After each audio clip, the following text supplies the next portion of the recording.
চতুর্থ পর্বে চতুর্থ জুমায় আমরা সূরাতুল আল-বাকারার ৮ থেকে ২০ নম্বর আয়াত পর্যন্ত এই ১৩টি আয়াত থেকে আমরা আজকে আলোচনা করব ইনশাআল্লাহ। ৮ থেকে ২০ এই ১৩টি আয়াতে আল্লাহ তাআলা মুনাফিকদের কর্মকাণ্ড তুলে ধরেছেন। একটু খেয়াল করে শুনুন, সূরা আল-বাকারার এই প্রথম ৫টি আয়াতে আল্লাহ তাআলা মুমিনদের মুত্তাকিদের পরিচয় দিয়েছেন। এর পরবর্তী ২টি আয়াতে আল্লাহ তাআলা কাফিরদের সম্পর্কে আলোচনা করেছেন। অতঃপর থার্ড স্টেপে তৃতীয় পর্যায়ে ১৩টি আয়াতে অনেক লম্বা বিস্তারিত আলোচনা আল্লাহ তাআলা মুনাফিকদের ব্যাপারে করেছেন। কোরআনুল কারীমের স্টার্টিংয়ে একেবারে শুরুতেই আল্লাহ তাআলা এই ৩ শ্রেণী সম্পর্কে আলোচনা করে মানবমণ্ডলীকে ৩ ভাগে বিভক্ত করে দিয়েছেন। তাহলে কোরআনুল কারীম পৃথিবীর মানুষকে মোট কয় ভাগে ভাগ করেছে? ৩ ভাগে ভাগ করেছে। আপনি এই ৩ ভাগের কোনো এক ভাগে আছেন, আমি এই ৩ ভাগের কোনো এক ভাগে আছি, এর বাহিরে কেউ নাই। প্রথম প্রকার হলো মুমিন, দ্বিতীয় প্রকার হলো কাফির, তৃতীয় প্রকার হলো মুনাফিক। এখন মুমিন কারা? মুমিনদের পরিচয় আল্লাহ সূরা বাকারার শুরুতে দিয়েছেন। কাফির কারা? তাদের পরিচয় আল্লাহ পরবর্তী ২ আয়াতে তুলে ধরেছেন। এরপরে মুনাফিক কারা? এদের পরিচয় আল্লাহ তাআলা পরবর্তী ১৩টি আয়াতে ধারাবাহিকভাবে আলোচনা করেছেন। এই ৩ শ্রেণীর চূড়ান্ত পরিণতি, চূড়ান্ত গন্তব্য কি হবে সেটাও আল্লাহ তাআলা কোরআনুল কারীমের বিভিন্ন জায়গায় বিক্ষিপ্তভাবে আল্লাহ তাআলা তাদের পরিণতির কথা, গন্তব্যের কথা অত্যন্ত চমৎকার করে তুলে ধরেছেন। কোরআনুল কারীম পৃথিবীর মানব মণ্ডলীকে ৩টি শ্রেণীতে বিন্যস্ত করেছে এবং এই ৩টি শ্রেণীর মানুষের চূড়ান্ত পরিণতি কি হবে সেটাও কোরআনে কারীম বিশদভাবে বর্ণনা করেছে। ১ নম্বর শ্রেণী হচ্ছে মুমিন। মুমিন কারা? ঈমান এনে ঈমানের উপর অটল অবিচল আছে যারা, মুমিন হলো তারা। মুমিন যারা, তাদের পরিণতি হলো, গন্তব্য হলো মুমিন যারা, জান্নাতি হলো তারা। সুবহানাল্লাহ।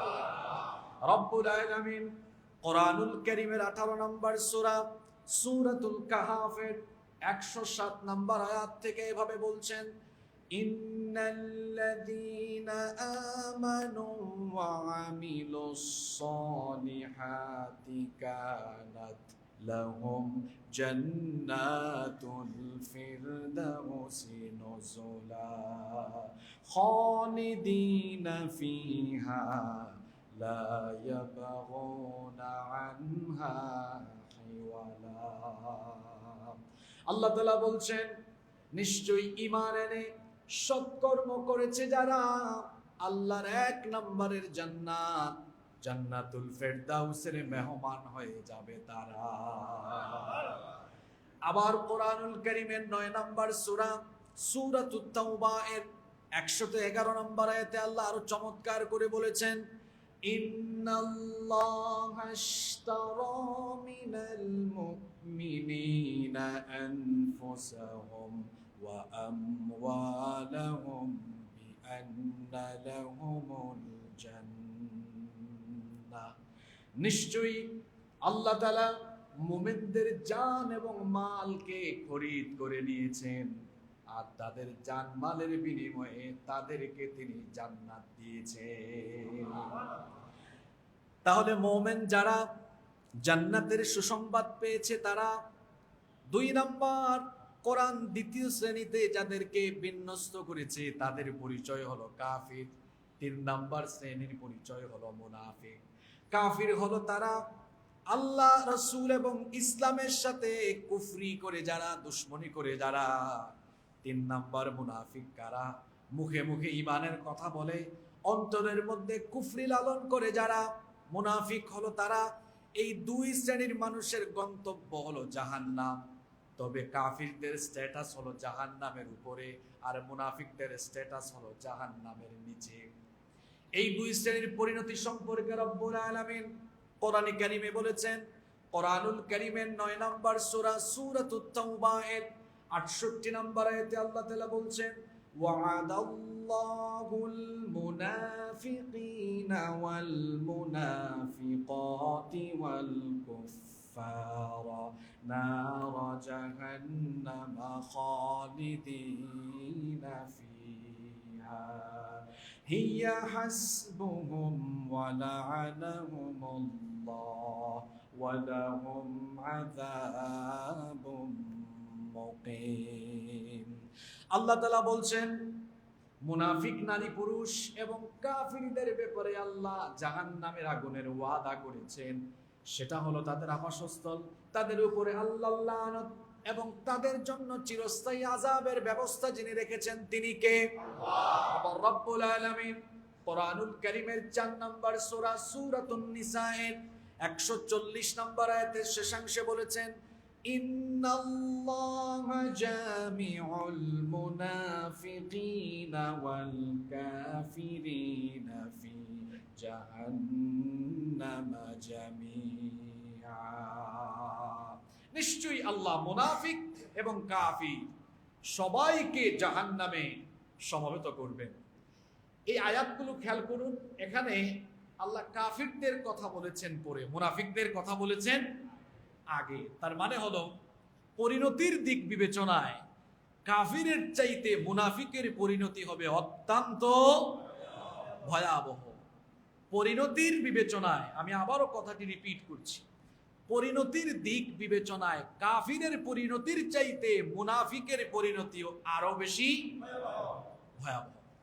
পৃথিবীর কুখ্যাত কাফির যারা, যেমন ফেরাউন, নমরুদ, আবু জাহাল, উতবা শাইবা, সাদ্দাত, হামান, কারুন সহ পৃথিবীর কুখ্যাত কাফিররা স্ট্যাটাসের দিক থেকে জাহান্নামের উপরে থাকবে।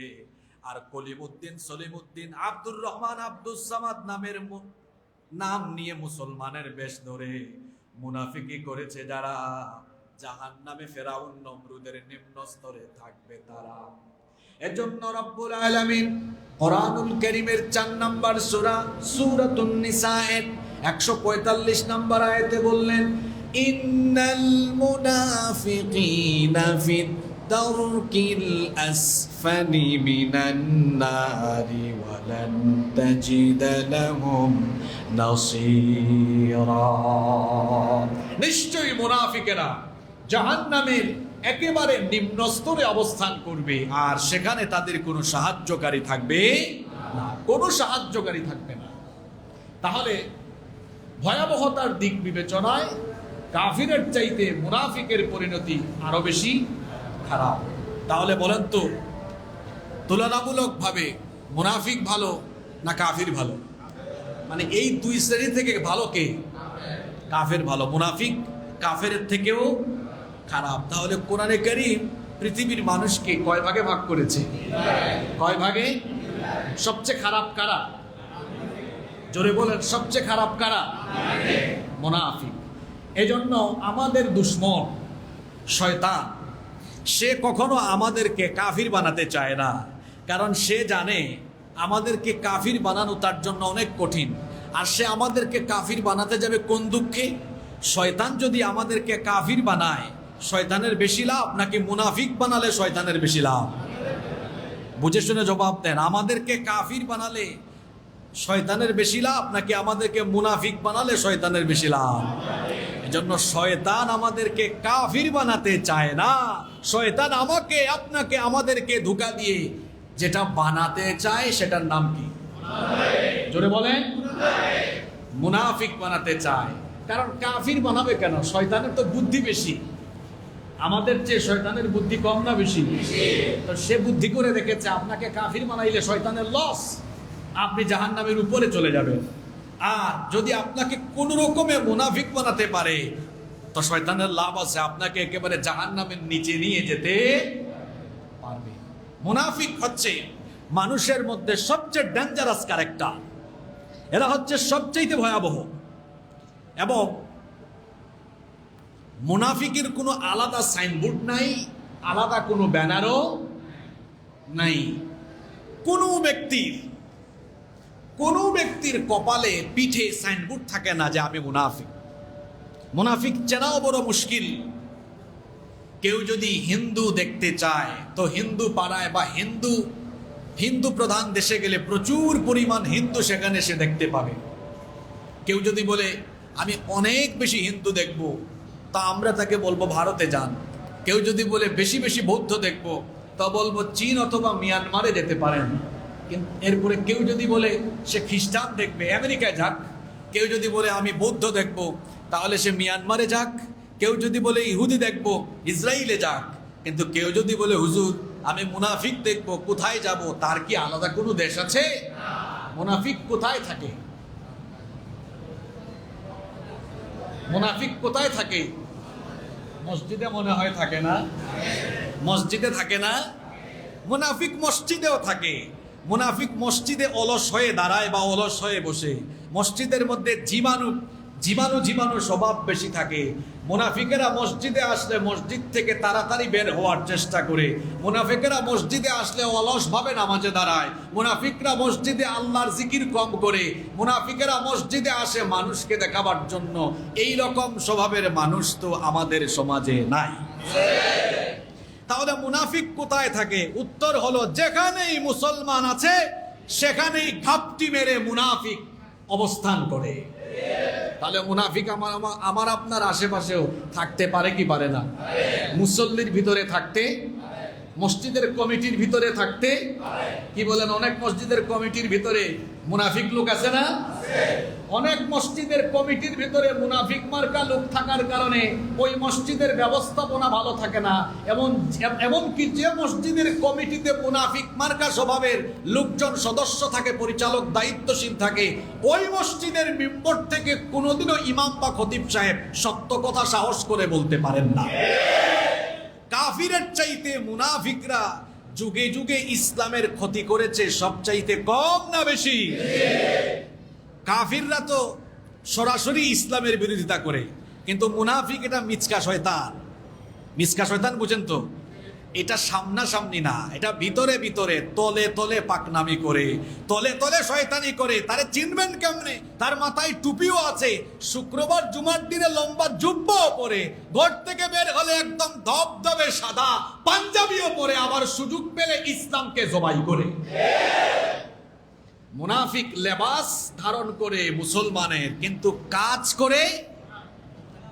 যত কিছু করে সব কাফিরদের মতো কাজ করে। বাহিরে সে ইমানের প্রকাশ ঘটায়, অন্তরে সে কুফরি লালন করে। আর শয়তান, এজন্যই যেহেতু মুনাফিকরা জাহান্নামের নিম্ন স্তরে অবস্থান করবে, এজন্য শয়তান মুসলমানকে কাফির বানাতে চায় না। কি বানাতে চায়? জোরে বলেন, কি বানাতে চায়? এজন্য রাসূল করিম, আমরা সবাই বলি সাল্লাল্লাহু আলাইহি ওয়াসাল্লামের সাহাবীরা যে রূপটিকে সবচাইতে বেশি ভয় করতেন এবং যে রোগের ব্যাপারে তারা সতর্ক থাকতেন, ওই রোগের নাম হলো নিফাকের রোগ। মুনাফিকির ব্যাপারে তারা সচেতন থাকতেন। এই রোগে যারে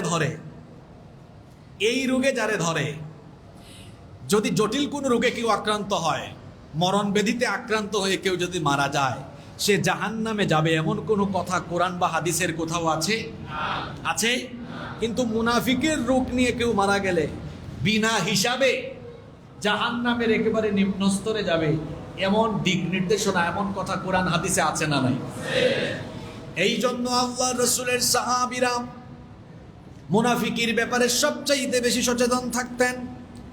হুযায়ফা ইবনুল ইয়ামান রাদিয়াল্লাহু আনহু, তিনি হচ্ছেন নবী করিম সাল্লাল্লাহু আলাইহি ওয়াসাল্লামের এমন একজন সাহাবী যাকে নবীজি মুনাফিকের তালিকা জীবদ্দশায় দিয়ে গিয়েছিলেন। নবীজি তার ওফাতের আগে, ইন্তেকালের আগে মুনাফিকের লিস্ট করে, মুনাফিকের তালিকা এই সাহাবীর কাছে দিয়ে গিয়েছিলেন।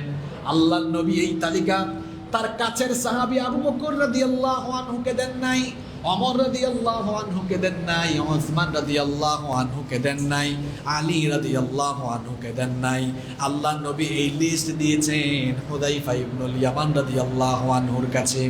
হুযায়ফা ইবনুল ইয়ামান রাদিয়াল্লাহু আনহুকে সাহিবু সিররুন নবী সাল্লাল্লাহু আলাইহি ওয়াসাল্লাম, নবীজির গোপন কথার ভান্ডার বলা হতো। নবীজি গোপন গোপন কথাগুলো ওই সাহাবীকে বলে গিয়েছিলেন। এমনকি মদিনার মুনাফিকদের তালিকা তৈরি করে সেই তালিকা নবীজি ইন্তেকালের আগে এই সাহাবীকে দিয়ে গিয়েছিলেন। ওমর ইবনুল খাত্তাব রাদিয়াল্লাহু আনহুর শাসনামলে তিনি যখন খলিফা, তিনি যখন আমিরুল মুমিনিন, জানাজার জন্য কোনো লাশ আসলে তিনি ততক্ষণ যেতেন না। হুযায়ফা ইবনুল ইয়ামান রাদিয়াল্লাহু আনহু যতক্ষণ জানাজায় আসতেন না। যখন কোনো লাশ জানাজার জন্য আনা হতো তিনি তখন বলতেন, দেখো তো এখানে হুযায়ফা ইবনুল ইয়ামান এসেছে কিনা। কারণ হুযায়ফা ইবনুল ইয়ামান জানাজায় আসা মানে লোকটা ভালো, লোকটা মুনাফিক না। আর হুযায়ফা ইবনুল ইয়ামান রাদিয়াল্লাহু আনহু না আসা মানে লোকটা মুনাফিক। কারণ মুনাফিকের জানাজায় কিংবা তার কবর জিয়ারতে নিষেধাজ্ঞা যিনি দিয়েছেন তিনি কে? খুব কঠিন কথা আবারও রিপিট করছি, মুনাফিকের জানাজায় হাজির হওয়া, এমনকি মুনাফিকের কবর জিয়ারতে সরাসরি নিষেধাজ্ঞা দিয়েছেন কে? আল্লাহ। এজন্য ওমর রাদিয়াল্লাহু আনহু জানাজার লাশ আসলে পরে বলতেন, দেখো সেখানে হুযায়ফা ইবনুল ইয়ামান এসেছেন কিনা। হুযায়ফা ইবনুল ইয়ামান রাদিয়াল্লাহু আনহু আসলে তিনিও জানাজায় যেতেন, না আসলে ওমর রাদিয়াল্লাহু আনহু জানাজায় যেতেন না। একবার গভীর রাতে হুযায়ফা ইবনুল ইয়ামান রাদিয়াল্লাহু আনহুর কাছে ওমর রাদিয়াল্লাহু আনহু গেলেন। যাওয়ার পরে তাকে জড়িয়ে ধরলেন, বললেন, ভাই হুযায়ফা, আজ আমি তোমার কাছে গুরুত্বপূর্ণ একটি বিষয় জানার জন্য এসেছি। আমি যে প্রশ্নটি তোমাকে করব, দয়া করে মেহেরবানি করে সেই প্রশ্নের উত্তরটি তুমি আমাকে জানিয়ে দিও। আর যদি নবীজি এ ব্যাপারে কোনো নিষেধাজ্ঞা দিয়ে যান তাহলে তুমি সরাসরি উত্তর না দিলেও আমাকে তুমি ইশারা ইঙ্গিতে বুঝাইয়া দিও, কারণ এই বিষয়টি আমার হৃদয়ের ভেতরে এক ধরনের ব্যাকুলতা তৈরি করেছে। হুযায়ফা ইবনুল ইয়ামান রাদিয়াল্লাহু আনহু বললেন, আপনি রাষ্ট্রপ্রধান আর আমি রাষ্ট্রের একজন নাগরিক, কোনো একটা বিষয় জানার জন্য এত বিনয় এত নম্রতার সাথে আমাকে কেন বলছেন? আপনি বলেন, যা জানতে চান বলেন, আমি আপনাকে সেটা জানিয়ে দিব, তার জবাব দিব। তিনি তখন বললেন, ভাই হুযায়ফা ইবনুল ইয়ামান, তুমি আমাকে বলো তো, আল্লাহর নবী তোমাকে যে মদিনার মুনাফিকদের তালিকা তোমার কাছে রেখে গিয়েছেন, আজকে তুমি আমাকে বলো ওই তালিকার ভেতরে আমি ওমরের নামটা সেখানে আছে কিনা। খুব খেয়াল করে শুনেন, কত বড় মাপের সাহাবী ওমর রাদিয়াল্লাহু আনহু। তার মর্যাদার ব্যাপারে স্বয়ং নবীজি বলেছেন, যে 10 জন সাহাবীকে আল্লাহ তাআলা দুনিয়ায় থাকা অবস্থায় জান্নাতের সুসংবাদ দিয়েছেন, এদের মধ্যে একজন হলেন ওমর রাদিয়াল্লাহু আনহু। সুবহানাল্লাহ। শুধু তাই নয়, ওমর রাদিয়াল্লাহু আনহুর মর্যাদার ব্যাপারে স্বয়ং নবীজি বলেছেন, লা নাবিয়্যা ওয়ালা রাসূলা মিন বাদি, আমার পরে দুনিয়ায় কোনো নবী আসবেন না, আমার পরে দুনিয়াতে কোনো রাসূলও আসবেন না। লাউ কানা নাবিয়্যাম মিন বাদি লাকানা উমর, আমার পরে পৃথিবীতে কেউ যদি নবী হয়ে আসতো তাহলে আমার ওমর আমার পরে নবী হয়ে যেত। ওমর রাদিয়াল্লাহু আনহুর মর্যাদা কেমন ছিল শুনেন। তিনি এমন সাহসী ছিলেন, মদিনার মায়েরা বাচ্চারা যখন ঘুমাতো না, বাচ্চাদেরকে বলতেন ওমর আসতেছে। ওমর আসার কথা শুনলে বাচ্চারা সঙ্গে সঙ্গে ঘুমিয়ে যেত। সুবহানাল্লাহ। সেই ওমর রাষ্ট্রপ্রধান, প্রেসিডেন্ট, আমিরুল মুমিনিন, খলিফাতুল মুসলিমিন, তিনি গিয়ে বলছেন, ভাই হুযায়ফা, তোমার কাছে তো নবীজি সেই গোপন তালিকা দিয়েছেন, তুমি আমাকে দয়া করে বলো গোপন তালিকায় আমার নামটা আছে কিনা। হুযায়ফা ইবনুল ইয়ামান রাদিয়াল্লাহু আনহু বাচ্চা শিশুর মতো ফুপিয়ে ফুপিয়ে কান্না আরম্ভ করলেন। ওমর রাদিয়াল্লাহু আনহু তখন বললেন, ভাই, আমার প্রশ্নটি করার পরে তুমি কাঁদছো কেন? হুযায়ফা ইবনুল ইয়ামান রাদিয়াল্লাহু আনহু তখন বললেন, কেন কাঁদবো না বলেন, কেন কাঁদবো না বলেন? আপনার বিনয় আর নম্রতায় আমি অভিভূত হয়েছি। রাষ্ট্রপ্রধান হয়েও এত বিনয়ের সাথে আমার কাছে প্রশ্ন করেছেন, আর যে বিষয়টি প্রশ্ন করেছেন আমি অবাক হয়ে গিয়েছি। আপনার তাকওয়া দেখে, আল্লাহর প্রতি ভয় দেখে, আখিরাতের প্রতি ভয় দেখে আমি বড় অবাক হয়েছি। কি করে আপনার নাম ওই তালিকায় আসবে? আপনাকে তো আল্লাহর নবী জান্নাতের সুসংবাদ প্রাপ্ত সাহাবীদের তালিকায় রেখেছেন। শুধু তাই নয়, আপনাকে তো নবীজি বিশেষ মর্যাদা সম্পন্ন সাহাবীদের তালিকায় রেখেছেন। কি করে আপনার নাম মুনাফিকের তালিকায় আসবে? ওমর রাদিয়াল্লাহু আনহু তখন কি জবাবটা দিলেন শুনেন। ওমর রাদিয়াল্লাহু আনহু তখন বললেন, ভাই হুযায়ফা ইবনুল ইয়ামান, শোনো, আমি কোরআন হাদিস পড়ে নবীজির বয়ান শুনে যা বুঝেছি, মুনাফিক হলো পৃথিবীর সবচেয়ে নিকৃষ্ট মানুষ। ঈমান হলো আশা আর ভয়ের মাঝামাঝি। তো আমার মধ্যে নিফাক তো যে কোনো সময় ঢুকে যেতে পারে, যদি তালিকায় আমার নাম থাকে এখনো তো সময় আছে তওবা করে আল্লাহর কাছে খাঁটি মুমিন হয়ে যাওয়ার। আর যদি না থাকে তাহলে সেটাও আমার জন্য ভালো, আল্লাহর কাছে তৌফিক কামনা করব মুমিন হয়ে মরার। সুবহানাল্লাহ।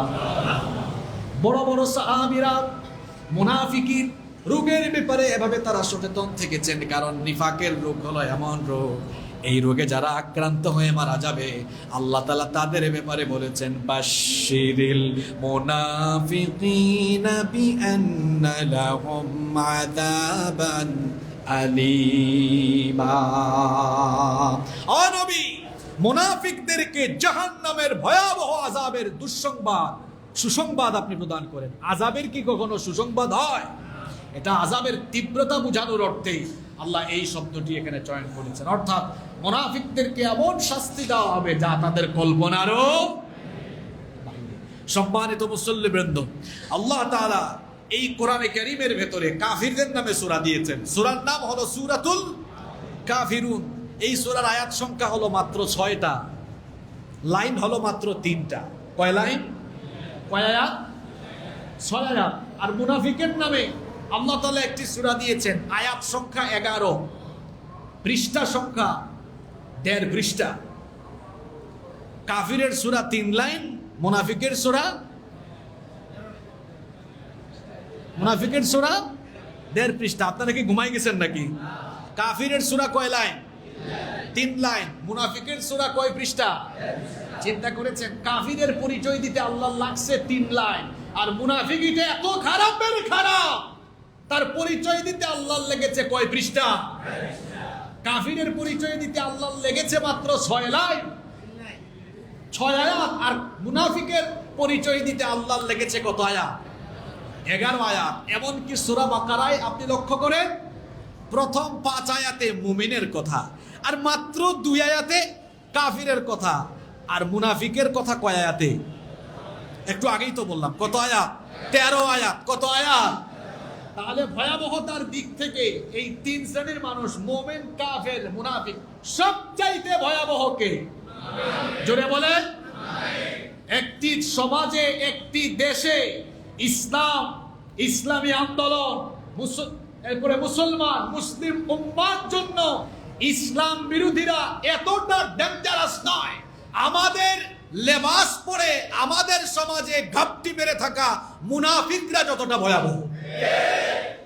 মুনাফিকরা এতটা ভয়াবহ কারণ যুগে যুগে এরা ইসলাম আর মুসলমানের ক্ষতি করেছে সবচাইতে বেশি। এজন্য তাদের পরিণতিও বেশি ভালো না বেশি খারাপ? মুনাফিকদের পরিণতি এত খারাপ, মদিনার সমাজে যে মুনাফিকগুলো ছিল, সেই মুনাফিকদের সর্দার, লিডার ছিল আব্দুল্লাহ বিন উবাই বিন সুলুল। আব্দুল্লাহ বিন উবাইয়ের নাম আপনারা শুনেছেন কি শুনেন নাই?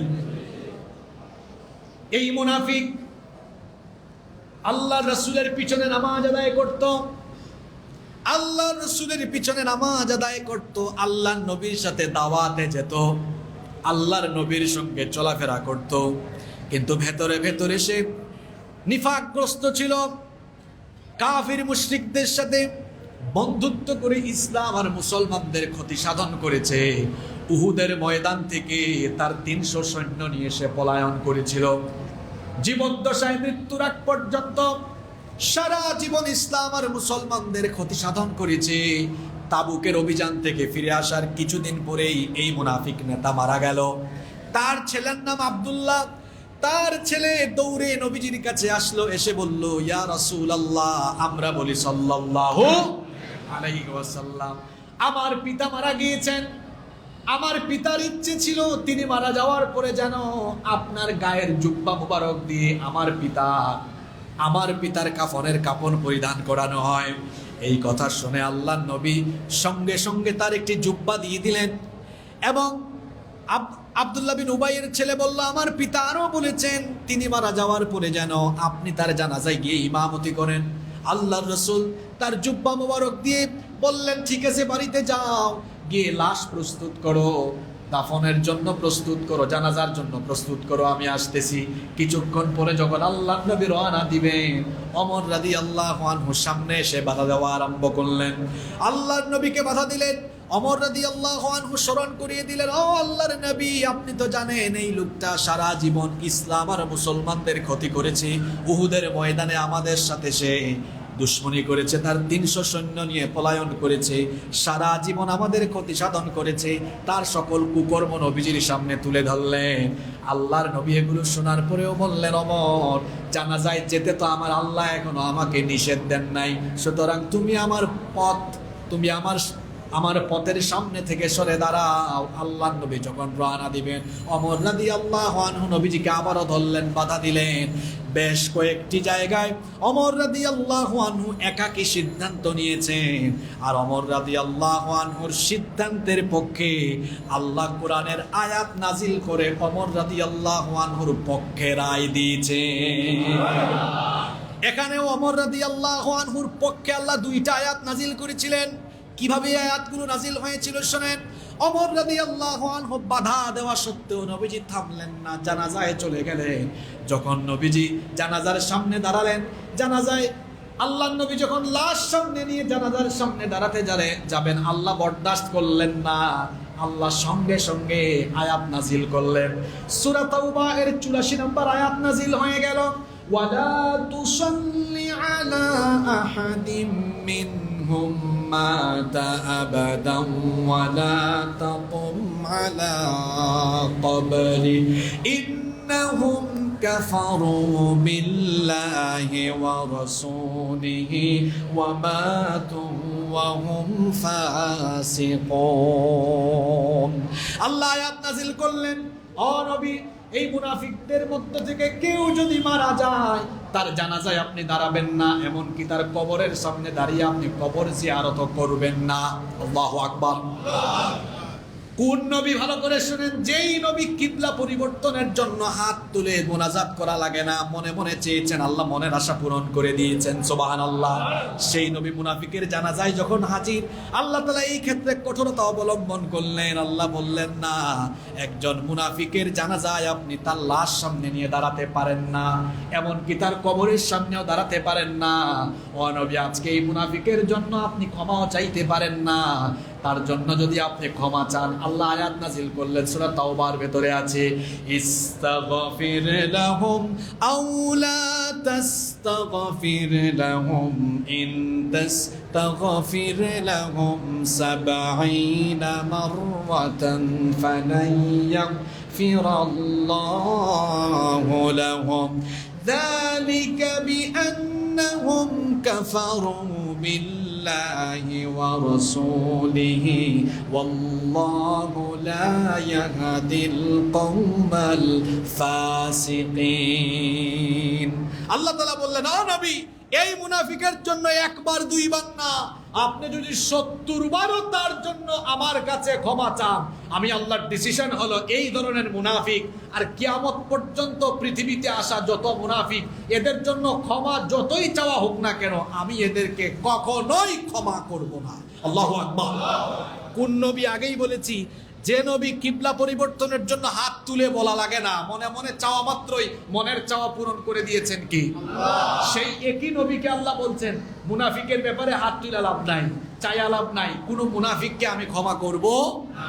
এই সিদ্ধান্ত কার? আল্লাহ। আর মাঝে মাঝে আমরা আপনাদের কথা কি বলবো, আমাদের মতো কিছু হুজুর পরিস্থিতির শিকার হয়ে মাঝে মাঝে খেজুর হয়, কিংবা মাঝে মাঝে জালিমের পদলেহন করে খেজুর হয়ে মাঝে মাঝে টাটকা মুনাফিকের জানাজা পড়াইয়া কবরে শোয়া জান্নাতে দিয়ে আসে, মনে হয় যেন জান্নাতের কন্ট্রাক্টরে নিয়েছে।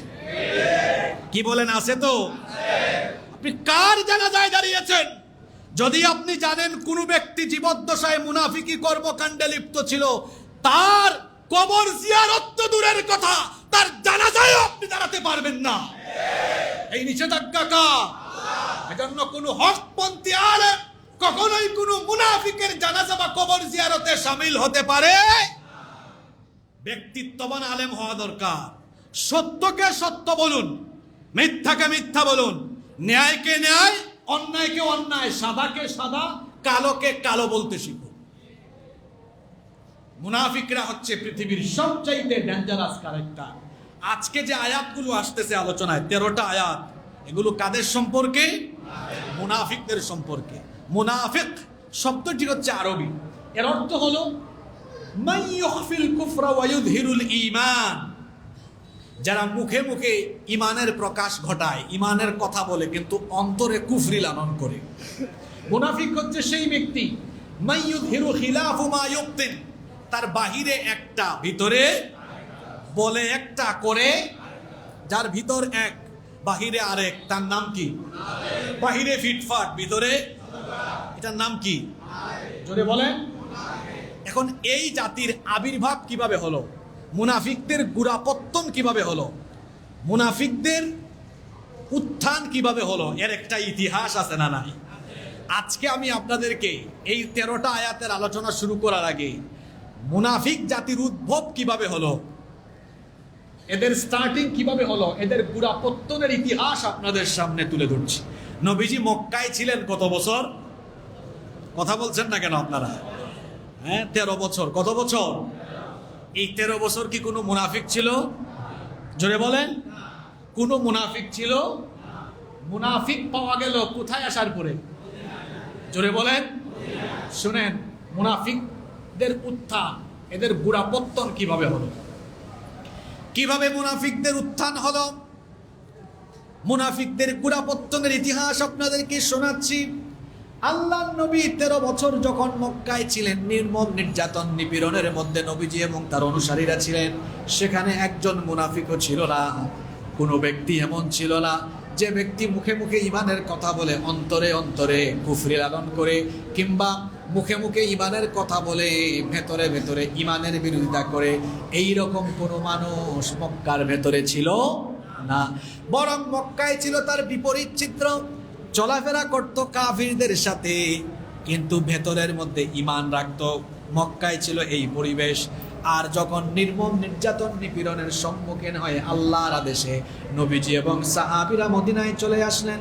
মদিনায় আসার পরে এখানকার আউস এবং খাজরাজ গোত্রদ্বয় আনসারের ভূমিকা পালন করলো। এই যে আনসার কাদেরকে বলা হয়? যে সকল লোকেরা মুহাজিরদেরকে, হিজরতকারীদেরকে আশ্রয় দিয়েছেন তাদেরকে বলা হয় আনসার। আমাদের দেশে একটা আনসার বাহিনী আছে না? নাম তো বড় সুন্দর, কিন্তু কাজ কি ভালো? জোরে বলেন, কাজ কি ভালো? আনসার সাহাবীরা দুই প্রকার। সাহাবীরা কয় প্রকার? এক প্রকার সাহাবীরা হলেন মুহাজির। মুহাজির মানে হিজরতকারী, যারা মক্কা থেকে হিজরত করে মদিনায় এসেছেন তাদেরকে কি বলা হয়? আর ওই মুহাজিরদেরকে যারা মদিনায় আশ্রয় দিয়েছেন তাদেরকে বলা হয়।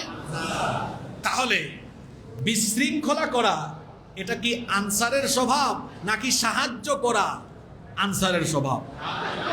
জোরে বলেন। আমাদের দেশের আনসাররা কিছুদিন আগে করলো কি? বন্যায় যখন দেশ আক্রান্ত, সারা দেশের মানুষ যখন বন্যার্থদের সাহায্যে এগিয়ে এসেছে, আর রাষ্ট্র সংস্কারে যখন দেশের সব জনগণ ঐক্যবদ্ধ হয়ে কাজ করছে, আনসাররা তখন রাষ্ট্র সংস্কারে সাহায্য না করে, বন্যার্থদেরকে সাহায্য না করে, আনসাররা তখন ভিন্ন উদ্দেশ্যে মাঠে নেমেছে। আসলে বলেন তো, এদের নাম আনসার না সন্ত্রাস?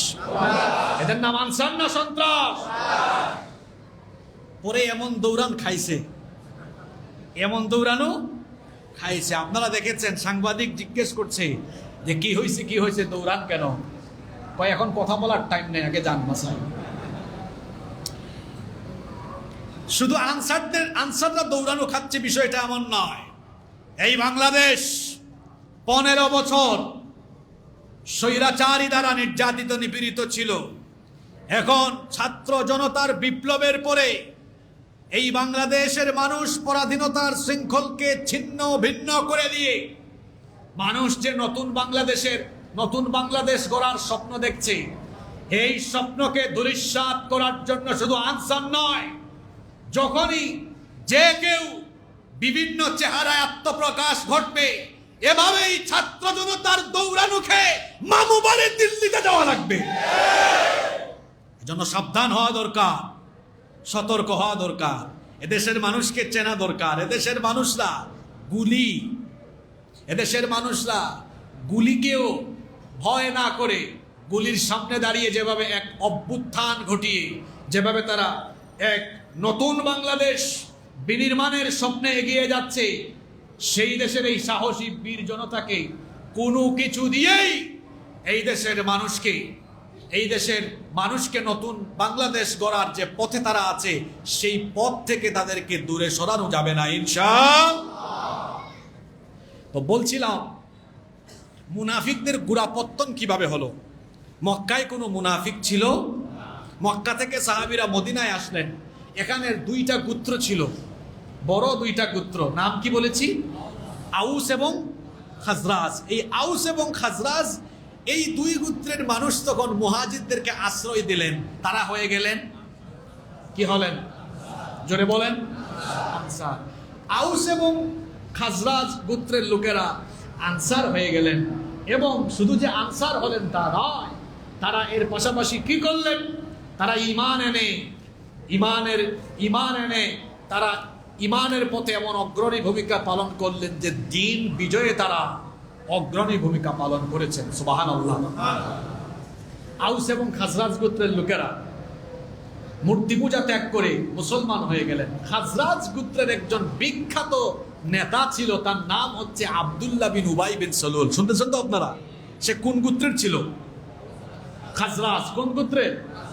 সে খাজরাজ গোত্রের হলেও আউস এবং খাজরাজ দুই গোত্রের মানুষ তাকে যথেষ্ট সম্মান করত, রেসপেক্ট করত। এবং মদিনায় মুসলমানরা আসার আগে আউস এবং খাজরাজ গোত্রের মানুষরা প্রায় সিদ্ধান্ত নিয়ে ফেলেছিল আব্দুল্লাহ বিন উবাইকে তারা তাদের নেতা বানাবে। এমনকি আব্দুল্লাহ বিন উবাইয়ের জন্য তারা একটা মুকুটও বানিয়েছিল। এই মুকুট দিয়ে আব্দুল্লাহ বিন উবাইকে তারা তাদের বাদশা বা নেতা হিসাবে বরণ করে নিবে। আব্দুল্লাহ বিন উবাইও রেডি ছিল, প্রস্তুত, যে কিছুদিন পরেই আমি মদিনার নেতা হতে চলেছি। কিন্তু তার এই স্বপ্ন তখন ধূলিসাৎ হয়ে গেল যখন নবীজি মক্কা থেকে হিজরত করে মদিনায় চলে আসলেন। আউস এবং খাজরাজ গোত্রের লোকেরা তখন আব্দুল্লাহ বিন উবাইকে বাদ দিয়ে নবীজিকেই তারা মদিনার নেতা হিসেবে তারা গ্রহণ করে নিল। সুবহানাল্লাহ। আব্দুল্লাহ বিন উবাইয়ের মন ভালো না খারাপ? জোরে বলেন, মন ভালো না খারাপ? শুনেন, পৃথিবীতে সর্বপ্রথম মুনাফিকি আরম্ভ হয়েছে ক্ষমতার জন্য। ইতিহাসটা মনে রাখেন, সর্বপ্রথম মুনাফিকি আরম্ভ হয়েছে কিসের জন্য? ওই ইতিহাসটাই আপনাদেরকে শোনাচ্ছি। আব্দুল্লাহ ইবনে উবাই রেডি ছিল, প্রস্তুত ছিল। আমি যে ঘটনাটা বলছি হয়তো বাংলাদেশেও কিছুদিন পরে এমন ঘটনা ঘটতে পারে। যারা এতদিন ইসলামের পক্ষেই ছিল কিন্তু ক্ষমতার জন্য তারা ইসলাম আর মুসলমানদের বিরুদ্ধে মুনাফিকি করতে দ্বিধাবোধ নাও করতে। আর বুঝি না আমাদের এই আয়াতের আলোচনাগুলো কিভাবে যে মিলে যায়, মানে যেটা ঘটবে, যেটা আসবে, সেটা যেন আগাম আমাদের আলোচনায় চলে আসে। আলহামদুলিল্লাহ। আব্দুল্লাহ বিন উবাই, তার মন খারাপ। সে নেতৃত্বের মুকুট পরিধান করার পর্যায়ে আসার পরেও নেতা হতে পারল। এখন সে দেখলো আউস আর খাজরাজ গোত্রের যারা মুসলমান হয়ে গিয়েছেন, প্রায় সকলেই মুসলমান হয়ে গিয়েছেন, তাদেরকে ইসলাম থেকে বের হওয়ার বা ইসলাম ত্যাগ করতে তাদেরকে বাধ্য করা যাবে না, রাজিও করা যাবে। আব্দুল্লাহ বিন উবাই তখন চিন্তা করলো, আমি যদি এখন ইসলাম গ্রহণ না করি আমার উপরে বিপদ আসতে পারে। যাই হোক, আমার মনে জমে থাকা সকল ক্ষোভ এটা সময় মতো আমি মিটাবো। সে তখন অনিচ্ছা সত্ত্বেও ইসলাম গ্রহণ করলো। আর তার যত অনুসারীরা ছিল এদেরকেও বললো, তোরাও আমাদের সাথে আয়, আমরা মুখে মুখে মুসলমানদেরকে দেখাইয়া ইসলাম কবুল করব, কিন্তু তলে তলে আমরা ইসলাম বিরোধিতা করে যারা মক্কা থেকে এসে এখন নেতা হয়েছে আমরা এদের শিকড় কেটে ফেলবো। নাউজুবিল্লাহ।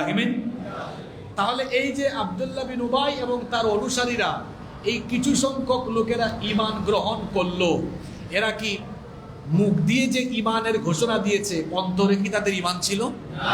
জোরে বলেন, অন্তরে কি ঈমান ছিল? তারা ভেবেছিল তাদের এই অন্তরের খবর কেউ জানবে না, কিন্তু আল্লাহ তাআলা আয়াত নাজিল করে মুসলমানদের সামনে তাদের চরিত্র ফাঁস করে দিলেন। তাদের চরিত্রকে আল্লাহ তুলে ধরলেন, মুসলমানদেরকে সতর্ক করে দিলেন। আব্দুল্লাহ ইবনে উবাই এবং তার অনুসারীরা যখন অন্তরের মধ্যে খুব জমা রেখে অন্তরের মধ্যে ইসলাম বিদ্বেষ লালন করে মুখে মুখে তারা যখন ঈমানের ঘোষণা দিল, আল্লাহ তাআলা তাদের ব্যাপারে আয়াত নাজিল করলেন, ওয়া মিনান নাসি মান ইয়াকুলু আমান্না বিল্লাহি ওয়া বিল ইয়াউমিল আখিরি ওয়া মা হুম বিমুমিনিন। আর মানুষের মধ্যে এমন কিছু লোক আছে যারা বলে আমরা আল্লাহ আর আখিরাত দিবসের উপরে ঈমান এনেছি, ওয়া মা হুম বিমুমিনিন, অথচ আদৌ তারা মুমিন নয়। বলেছেন কি? এরা মুখে মুখে ঈমানের কথা বলে, কিন্তু এরা দ্বিমুখী স্বভাবের মানুষ। এরা দ্বিমুখী স্বভাবের মানুষ। এরা বলে একটা, করে আরেকটা। তাদের বাহিরের রূপ একরকম, ভেতরের রূপ আরেক রকম। তাদের কথা আল্লাহ সূরা মুনাফিকুনের প্রথম আয়াতে এভাবে বলেছেন, ইদা জাআকাল মুনাফিকুনা ক্বালু নাশহাদু ইন্নাকা লারাসূলুল্লাহ ওয়াল্লাহু ইয়ালামু ইন্নাকা লারাসূলুহু ওয়াল্লাহু ইয়াশহাদু ইন্নাল মুনাফিকিনা লাকাযিবুন। আল্লাহ তাআলা বলছেন, ও নবী, মুনাফিকরা যখন আপনার কাছে আসে তখন তারা বলে আমরা সাক্ষ্য দিচ্ছি নিশ্চয়ই আপনি আল্লাহর রাসূল। আর আল্লাহ বলছেন আল্লাহ জানে নিশ্চয়ই আপনি আল্লাহর রাসূল। তারা সাক্ষ্য দিচ্ছে আপনি আল্লাহর রাসূল, আর আমি আল্লাহ সাক্ষ্য দিচ্ছি ইন্নাল মুনাফিকিনা লাকাযিবুন, নিশ্চয়ই মুনাফিকেরা যা বলে সেটা সত্য নয়, তারা মিথ্যাবাদী। তাহলে মুনাফিকের স্বভাব হলো সত্য বলা না মিথ্যা বলা? জোরে বলেন, সত্য বলা না মিথ্যা বলা? আমি যদি নিজেকে ইমানদার পরিচয় দিই, আমিও যদি মাঝে মাঝে অথবা দিনে 2-3টা মিথ্যা কথা বলি, তাহলে আমারও মুনাফিক হওয়ার সম্ভাবনা আছে না নাই? নবীজি বলেছেন মুনাফিকের কিছু স্বভাব আছে, ইদা হাদ্দাসা কাযাবা, যখন সে কথা বলে তখন সে মিথ্যা বলে। তাহলে কথায় কথায় মিথ্যা বলা এটা মুমিনের কোনো আলামত নয়, বরং কথায় কথায় মিথ্যা বলা এটা কার আলামত? মিথ্যা বলার স্বভাব তো আমাদের মধ্যে নাই। ফোন করেছে দুস্থ দুই কোথায় আছে, 12 কোয়ার্টার, কয় আমি আছি আন্দরকিল্লা। এরকম মিথ্যা বলার স্বভাব আমাদের সমাজে আছে না নাই? মিথ্যা যে ব্যক্তি বলে সে ব্যক্তি শয়তানের বন্ধু হয়ে যায়। আর মিথ্যা যে ব্যক্তি বলে, আল্লাহ নবীর হাদিস আছে, নবীজি বলেছেন যখন কোনো ব্যক্তি মিথ্যা বলে তার মিথ্যা কথার দুর্গন্ধে রহমতের ফেরেশতা তার থেকে বহু দূরে চলে যায়। বলছিলাম মুনাফিকদের কথা, তারা মুখে মুখে ঈমানের কথা বলেছে কিন্তু অন্তরে ঈমান নাই। এজন্য আল্লাহ তাআলা বলেছেন, ওয়া মিনান নাসি মান ইয়াকুলু আমান্না বিল্লাহি ওয়া বিল ইয়াউমিল আখির ওয়া মা হুম বিমুমিনিন। মানুষের মধ্যে এমন কিছু লোক আছে যারা বলে আমরা আল্লাহ আর আখিরাতের উপর ঈমান এনেছি। এটা তাদের মুখের কথা, অন্তরে আসলে ঈমান। এই কথা বলে তারা আল্লাহকে ধোঁকা দিয়েছে।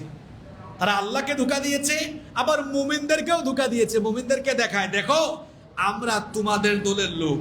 এমন মানুষ আমাদের সমাজে আছে না নাই? ইমানদারদের সাথে থেকে বুঝায় আমরা আসলে তোমাদের দলের লোক, কিন্তু আবার দেখা যায় ইমানদারদের থেকে দূরে সরে গেলে ইমান বিরোধীদের সাথেও তাদের একটা ভালো সম্পর্ক থাকে। এমন মানুষ আছে না নাই? আল্লাহ তাআলা পরের আয়াতে বলছেন এরা আল্লাহকেও ধোঁকা দেয়, ইমানদারদেরকেও ধোঁকা দেয়। আল্লাহ তাআলা সূরা বাকারার পরের আয়াত 9 নম্বর আয়াতে এজন্য বললেন, ইউখাদিউনাল্লাহা ওয়াল্লাযীনা আমানু ওয়া মা ইয়াখদাউনা ইল্লা আনফুসাহুম ওয়া মা ইয়াশউরুন। এই মুনাফিকরা আল্লাহ এবং ইমানদারদেরকে ধোঁকা দেয়। আচ্ছা, এরা আল্লাহ আর ইমানদারদেরকে কেমনে ধোঁকা দেয়? এই ব্যাখ্যা কোরআনে আছে না নাই? শুনেন, এরা আল্লাহকে কিভাবে ধোঁকা দেয় আর মুমিনদেরকে কিভাবে ধোঁকা দেয়। কি সুন্দর করে আল্লাহ এদের চরিত্র কোরআনে বলে দিয়েছেন। কোরআনের এক আয়াতের তাফসীর পাওয়া যায় অন্য আয়াতে, আর তাফসীরুল কোরআন বিল কোরআন, কোরআন দিয়ে কোরআনের তাফসীর হলো সবচাইতে অথেন্টিক তাফসীর। কিভাবে এই মুনাফিকগুলো আল্লাহ আর ইমানদারদেরকে ধোঁকা দেয়, আল্লাহ তাআলা কোরআনে কারীমের 4 নম্বর সূরা সূরাতুন নিসায়ের 142 নম্বর আয়াত থেকে সেই ধোঁকার কথা এভাবে বলেছেন, ইন্নাল মুনাফিকিনা ইউখাদিউনাল্লাহা ওয়া হুয়া খাদিউহুম ওয়া ইযা ক্বামু ইলাস সালাতি ক্বামু কুসালা ইউরাউনান নাস ওয়া লা ইয়াযকুরুনাল্লাহা ইল্লা কলিলা। আল্লাহ তাআলা বলছেন নিশ্চয়ই মুনাফিকেরা আল্লাহ এবং আল্লাহকে ধোঁকা দিতে চায়, ওয়া হুয়া খাদিউহুম, অথচ আল্লাহ এদেরকে ধোঁকার মধ্যে ফেলে রেখেছেন, তারা জানে না তারা ধোঁকা কিভাবে দেয়। এই আয়াতে আল্লাহ তাদের তিনটা ধোঁকার কথা বলেছেন। আল্লাহ বলেছেন ওয়া ইযা ক্বামু ইলাস সালাতি ক্বামু কুসালা, এরা যখন নামাজে দাঁড়ায়, মুনাফিকের নামাজ হলো এমন, সে যখন নামাজে দাঁড়ায় অলস ভাবে নামাজে দাঁড়ায়, আলস্য ভাব নিয়ে দাঁড়ায়। এদের নামাজে বিনয় নাই। নামাজে যখন দাঁড়ায় কিছুক্ষণ ডান দিকে হেলাধুলা করে, বাম দিকে হেলাধুলা করে, গুলামের মতো বিনয়ী হয়ে দাঁড়ায় না, সিনা টান করে দাঁড়ায়। অলস একটা মুড এদের ভিতরে থাকে। মসজিদের ভিতরে বসে থাকলে, নামাজে কেউ দাঁড়ালে, মসজিদের ডানে বামে তাকাইলে এ ধরনের অলস স্বভাবের মুসল্লি কিন্তু মাঝে মাঝে দেখা যায়। কি বলেন, আছে না নাই? এরা অলস ভাবে নামাজে দাঁড়ায়, এরা আল্লাহকে ধোঁকা দেয়। ইউরাউনান নাস, এরা মানুষকে কেমনে ধোঁকা দেয়? এরা মানুষ দেখাবার জন্য কাজ করে। এরা নামাজ আদায় করে আর লোকদেরকে দেখায়, দেখো আমি তো পাক্কা নামাজি, পাক্কা মুসল্লি। সে মানুষকে দেখায় আমি পাক্কা নামাজি, অথচ তার ভেতর মুনাফিকিতে ভরা। এরপরে 3 নাম্বার,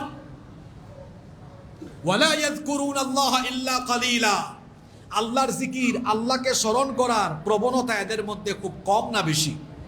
খুবই কম। আল্লাহ এদের কথা বলছেন মুযাবযাবিনা বাইনা যালিকা লা ইলাহা উলাই ওয়া লা ইলাহা উলা, এরা দুদুল্যমান অবস্থায় পড়ে আছে, এদিকেও না ওইদিকেও না। এরা এরকম দুদুল্যমান অবস্থায় পড়ে আছে। এলোপাতারি বৃষ্টি বুঝেন তো আপনারা? এটাকে আপনারা আঞ্চলিক ভাষায় কি বলেন? ওই যে বৈশাখ মাসে বৈশাখের ঝড়ে যখন এলোপাতারি বৃষ্টি হয়, ডান দিক থেকেও আসে, বাম দিক থেকেও মাঝে মাঝে আসে, কিছুক্ষণ পর পর এরকম আপনার দিক চেঞ্জ হয়, এলোপাতারি বৃষ্টি হয়। তো এই এলোপাতারি বৃষ্টি হলে ছাতা থাকলে আমরা কি করি? যেদিকে বৃষ্টি ছাতাও সেদিকে। মুনাফিকগুলো হলো এরকম, এরা সুযোগ সুবিধা যেদিকে থাকে তারা ওই দিকে, যেদিকে সুযোগ পায় ওই দিকেই দৌড়ায়। এবং তারা ইমানদারের ভাব নিয়ে আল্লাহকে ধোঁকা দেয়, আল্লাহকে ধোঁকা দেয়। এরপরে তারা মুমিনদেরকেও ধোঁকা দেয়, মুমিনদেরকে দেখায় দেখো আমরা তো তোমাদের সমাজে, ইমানদার সমাজের, আমরা নামাজে আসি, আমরা রোজা রাখি, তাহাজ্জুদে আসি, দেখো না আমরাও ইমানদার। কিন্তু এভাবে ইমানদারির ব্যাস ধরে তারা ইসলামের ক্ষতি কেমনে করে? নামাজেও আসে কিন্তু দেখা যায় নামাজিদের বিরোধিতা করে।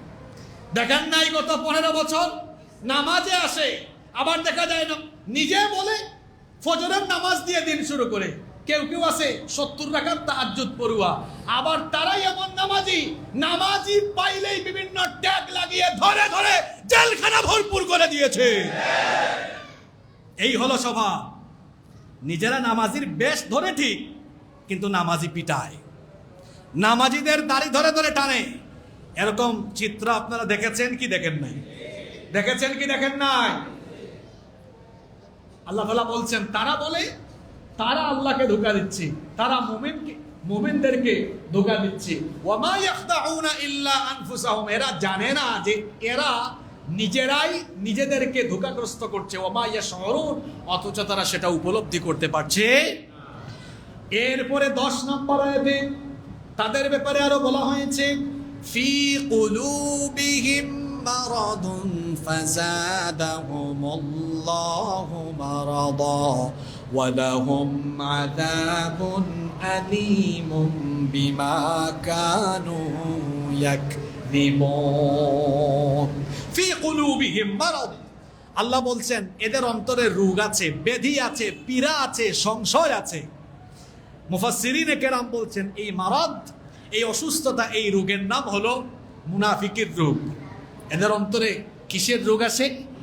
কাদের? এই স্বভাব, যারা মুখে ইমানের কথা বলে আর অন্তরে কুফরি লালন করে, যারা এরকম বেশ ধরে আল্লাহ ইমানদারদেরকে ধোঁকা দেয়। আল্লাহ বলছেন এদের অন্তরে যে রোগ বাসা বেঁধেছে, এই রোগের নাম কিসের রোগ? আল্লাহ এরপরে বলছেন ফাযাদাহুমুল্লাহু মারাদা, আল্লাহ এদের রোগকে আরো বাড়িয়ে দিয়েছেন। আল্লাহ রোগকে কি করে দিয়েছেন? কিভাবে আল্লাহ এদের রোগকে বাড়িয়ে দিয়েছেন?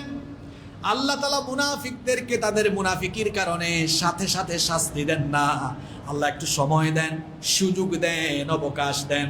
এই সময় সুযোগ পেয়ে মুনাফিকরা ভাবে আমরা তো আমাদের লক্ষ্যে মনে হয় এগিয়ে যাচ্ছি, এজন্য তারা আরো মুনাফিকি বাড়িয়ে দেয়।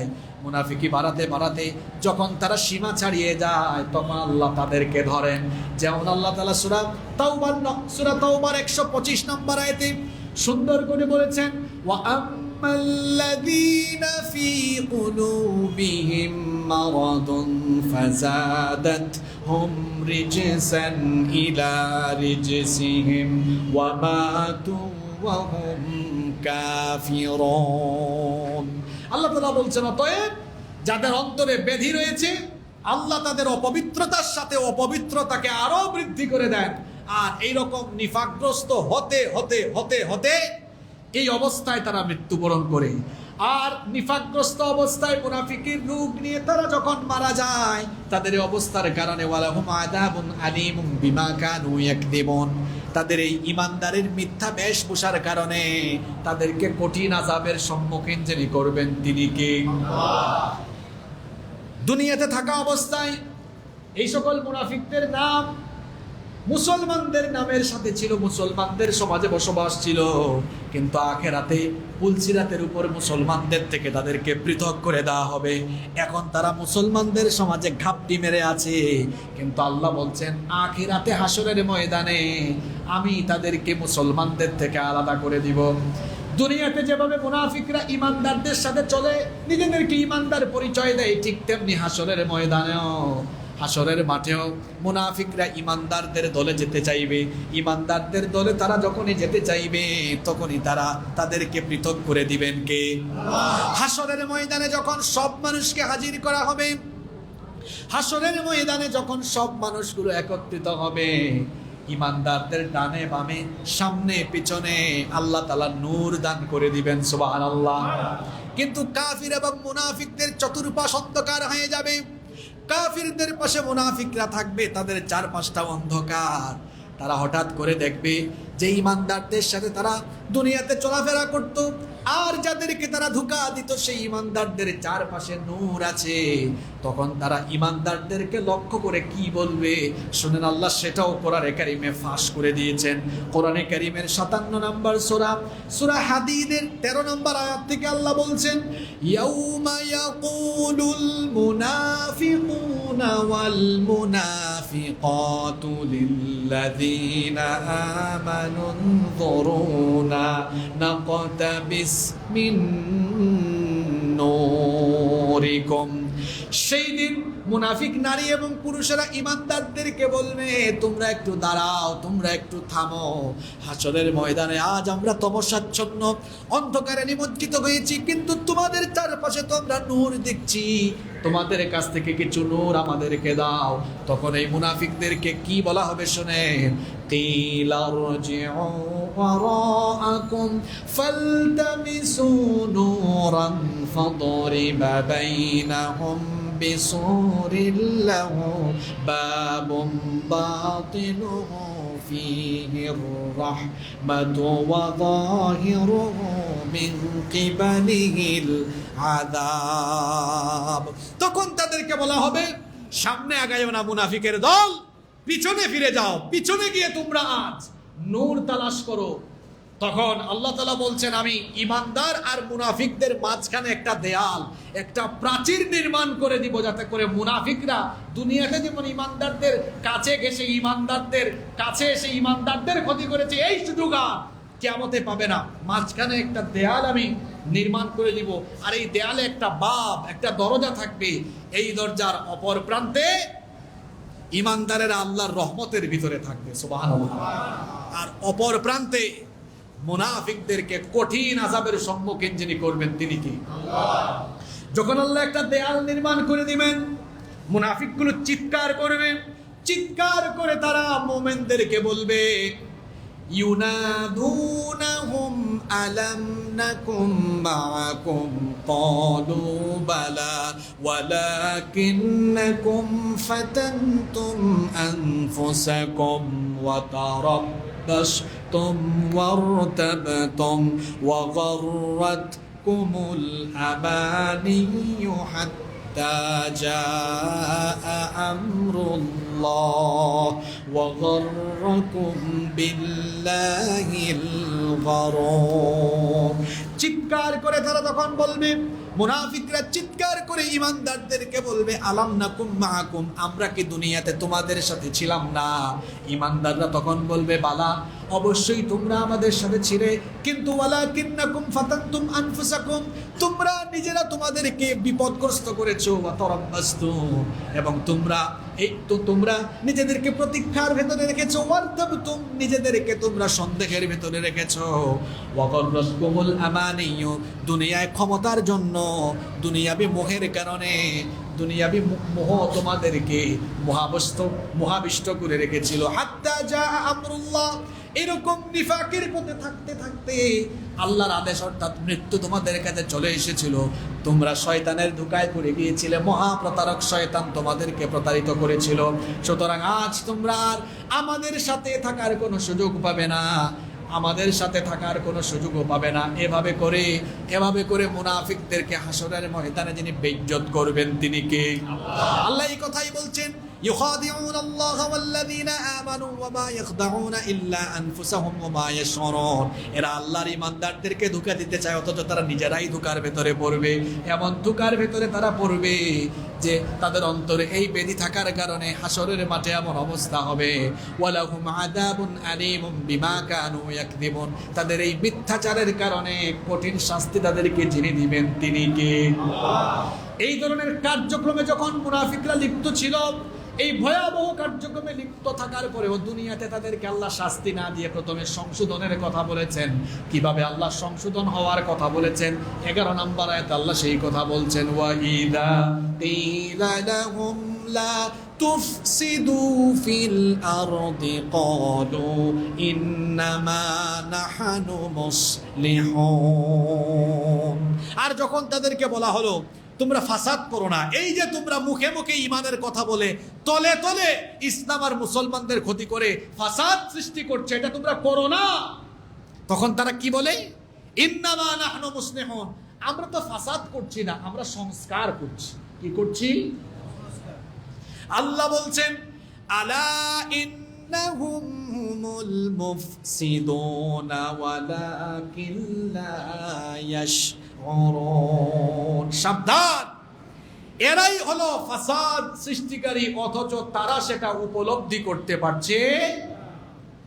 এই লোকগুলোকে যখন বলা হয়, পরের আয়াতে আল্লাহ বলছেন, ওয়া ইযা কিলা লাহুম আমিনু কামা আমানান নাসু ক্বালু আনুমিনু কামা আমানাস সুফাহা। আর যখন তাদেরকে বলা হয় তোমরা তাদের মতো ঈমান আনো, অর্থাৎ সাহাবীরা যেভাবে ঈমান এনেছে, কারো সাথে আপোষ করে না, তারা তলে তলে কারো সাথে আপোষ করে না, কাফিরদের নির্যাতন নিপীড়ন সহ্য করে কাফিরদের সাথে আপোষ করে না, সন্ধি প্রস্তাব দেয় না, সেই সকল সাহাবীদের মতো তোমরা মুহাজিরদের মতো ঈমান আনো। মুহাজিররা 13 বছর মক্কায় মার খেয়েছে, 13 বছর কখনো তারা কাফিরদের সাথে আতাত করে নাই, কাফিরদের সাথে সন্ধি করে নাই। আল্লাহ তাআলা মদিনার মুনাফিকদেরকে বললেন, এদের মতো ঈমান আনো, এদের মতো তোমরা ঈমান আনয়নকারী হও। তখন তারা বলল, ক্বালু আনুমিনু কামা আমানাস সুফাহা, আমরা কি নির্বুধ লোকদের মতো ঈমান আনবো? তারা বলল যে সত্যিকারের ঈমানদার মুহাজিরদের মধ্যে যারা ছিলেন, বলল এরা নির্বোধ। আল্লাহ বলছেন, আলা ইন্নাহুম হুমুস সুফাহা, প্রকৃত অর্থে তুরাই নির্বোধ, ওয়ালাকিন লা ইয়ালামুন, কিন্তু তোরা সেটা বুঝতে পারিস না। যারা নিজেদের স্বার্থে, দুনিয়াবি স্বার্থে ইসলাম আর মুসলমানদের দুশমনদের সাথে সন্ধি করে, আর ইসলাম আর মুসলমানদের দুঃসময়ে মুসলমানদের থেকে দূরে সরে যায়, তারা নিজেদেরকে অনেক চালাক ভাবে, মনে করে আমরা বড় হিকমতওয়ালা। আর আল্লাহ বলছেন, তোরা চালাক নও, তোমরা হিকমতওয়ালা নও, তোমরা হচ্ছে সবচেয়ে বড় নির্বোধ, সবচেয়ে বড় বোকা। কথাটা বলেছেন কি? কথাটা বলেছেন কি? মাঝে মাঝে এমন পরিবেশ আমাদের সমাজে ঘটে, সামনেও ঘটতে পারে। ইসলাম আর মুসলমানদের উপরে চরম দুর্দিন আসতে পারে।